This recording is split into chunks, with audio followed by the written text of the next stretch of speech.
नागपुर जिले के उमरेड तहसील के कई गांवों में क्रशर प्लांट्स की लगातार हो रही हैवी ब्लास्टिंग ने ग्रामीणों का जीवन खतरे में डाल दिया है।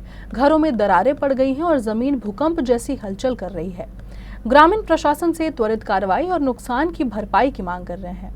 उमरेड तहसील के चांपा, हलदगांव, परसोड़ी, भीवापुर, ऊटी और साइकी सहित आसपास के गांवों में क्रशर प्लांट्स में लगातार हो रहे हैवी बोर ब्लास्टिंग से ग्रामीणों का जीवन संकट में है। इन विस्फोटों के कारण कई घरों में बड़े दरार पड़ गए हैं और जमीन में भूकंप जैसी हलचल महसूस हो रही है।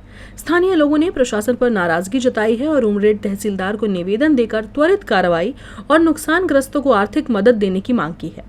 ग्रामीणों का कहना है कि रोजमर्रा के इन विस्फोटों के कारण उनके घर कभी भी गिर सकते हैं और इससे बड़ी दुर्घटना हो सकती है। ग्रामीणों की मांग है कि प्रशासन तुरंत कार्रवाई करे, ब्लास्टिंग बंद करे और उनके नुकसान की भरपाई सुनिश्चित करे। मी परसोडी या गावची रहिवासी आहे आणि माझ्या घराच्या पाठीमागे आमच्या घराच्या पाठीमागे कंपन्या आहे। त्या कंपनीमध्ये हेवी ब्लास्टिंग होतात आणि त्या हेवी ब्लास्टिंगमुळे घरांना भेगा पडत आहेत।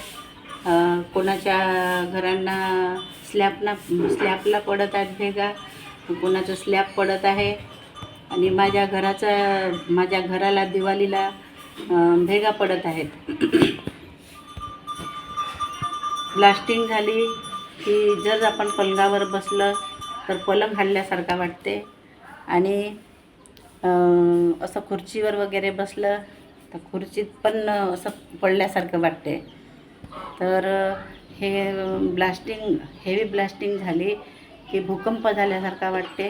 चांपा, हळदगाव, परसोडी, तिखाडी, सायकी, परडगाव, उटी या क्षेत्रात दर्जनभर क्रेशर प्लांट असून या प्लांटमध्ये अनेक दिवसापासून हेवी ब्लास्टिंग केल्या जातात। त्यामुळे इथल्या स्थानिक जे नागरिकांचे जे घरं आहेत त्या घरांना अक्षरशः भेगा पडल्या आहेत। तसेच त्यांचे स्लॅबसुद्धा काही लोकांच्या पडलेल्या आहेत। अशा तक्रारी घेऊन परसोडी या गावातील काही महिला माझ्यापर्यंत आल्या आणि त्यांनी त्यांची समस्या व काही व्हिडिओ आम्हाला दाखवले। त्यानंतर आम्ही निवेदन तयार करून माननीय तहसीलदार चव्हाण साहेब यांना प्रत्यक्षात निवेदन दिले